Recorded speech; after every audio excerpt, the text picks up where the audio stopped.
Bom, pessoal, dando continuidade à nossa aula, o artigo 4º, ele fala dos princípios, né? Então, olha lá. Início dos cuidados paliativos o mais precocemente possível, juntamente com o tratamento modificador da doença. E início das investigações necessárias para melhor compreender e controlar situações clínicas estressantes. Promoção do alívio da dor e de outros sintomas físicos, do sofrimento psicossocial, espiritual e existencial, incluindo o cuidado apropriado para familiares e cuidadores. Então, quanto antes iniciar, precocemente iniciar o cuidado paliativo para aquele paciente que necessita do cuidado paliativo, melhor, tá, pessoal? Promoção do alívio da dor e de outros sintomas. Então, a gente foca no alívio da dor. Se a pessoa tem, por exemplo, uma dificuldade respiratória, a gente vai oferecer um conforto respiratório a ela, certo, pessoal? Se ela está apresentando vômito intensamente, a gente vai oferecer medicamentos, antieméticos para controlar esses vômitos. Então, a gente também trata todos os sintomas e não somente a dor. A afirmação da vida e a aceitação da morte como um processo natural. Não é fácil as pessoas aceitarem a morte. Depois, mais à frente, nós vamos estudar sobre a morte e a gente vai estudar sobre as fases da morte, né?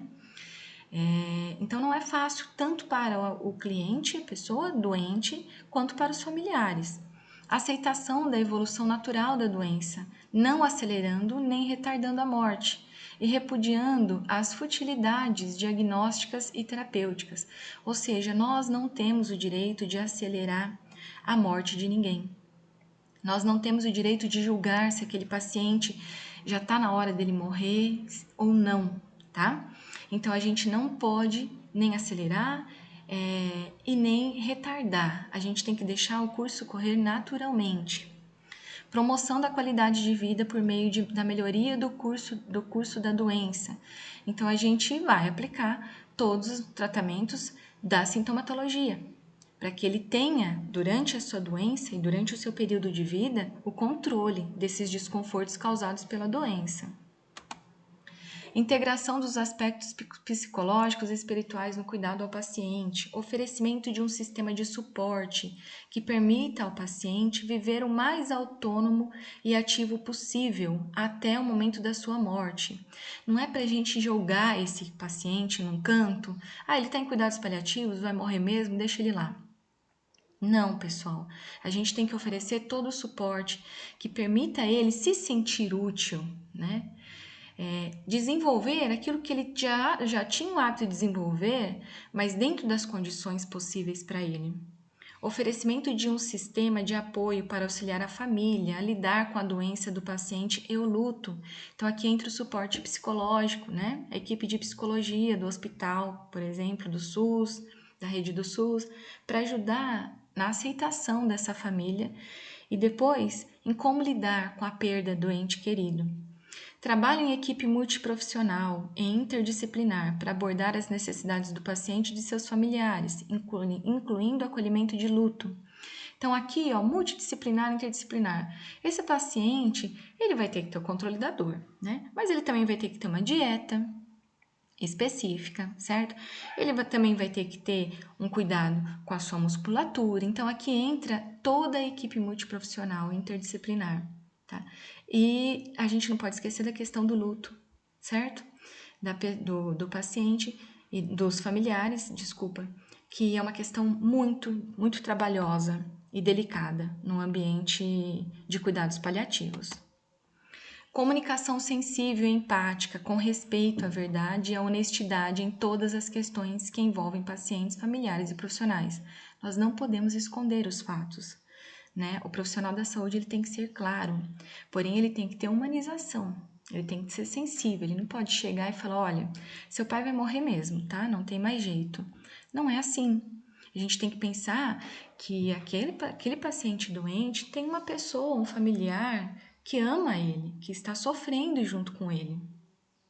Respeito à autodeterminação do indivíduo, promoção da livre manifestação de preferências para tratamento médico através da diretiva antecipada de vontade e esforço coletivo em assegurar o cumprimento da vontade manifestada por diretiva antecipada de vontade. Então, a gente escuta as vontades, né? Se possível, a gente oferece, olha, o que o senhor gostaria de comer hoje? Então, aquele paciente que já está na fase final, na reta final da vida dele, que não tem um prognóstico bom, mas que ele tem algumas restrições alimentares, por exemplo, por que não liberar nesse final da vida dele? Então, tudo isso é tratado nos cuidados paliativos. O artigo 5º, ele fala, os cuidados paliativos deverão ser ofertados em qualquer ponto da rede de atenção à saúde. Então, lá, atenção básica.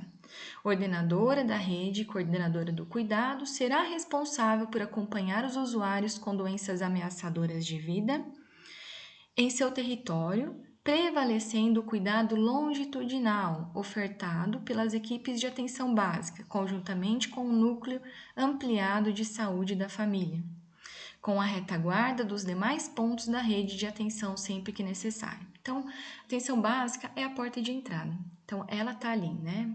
A linha de frente dos cuidados paliativos. Mas é importante a gente ressaltar que ela tem um apoio, né, de outras redes da atenção. Por quê? Porque é ela que muitas vezes vai encaminhar esse doente, esse paciente para outras áreas, outras redes da atenção, tá? Atenção domiciliar. As equipes de atenção domiciliar, cuja modalidade será definida a partir da intensidade do cuidado, observando-se o plano terapêutico singular, deverão contribuir para que o domicílio esteja preparado e seja a principal locus do cuidado no período da determinalidade da vida, sempre que desejado e possível.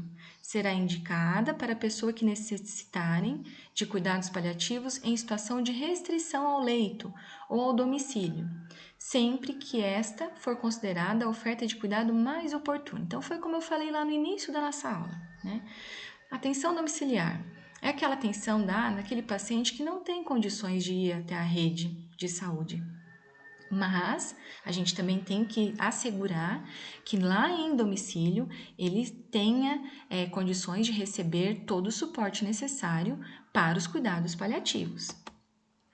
A atenção ambulatorial deverá ser estruturada para atender às demandas em cuidados paliativos provenientes de outros pontos de atenção da rede. Urgência e emergência.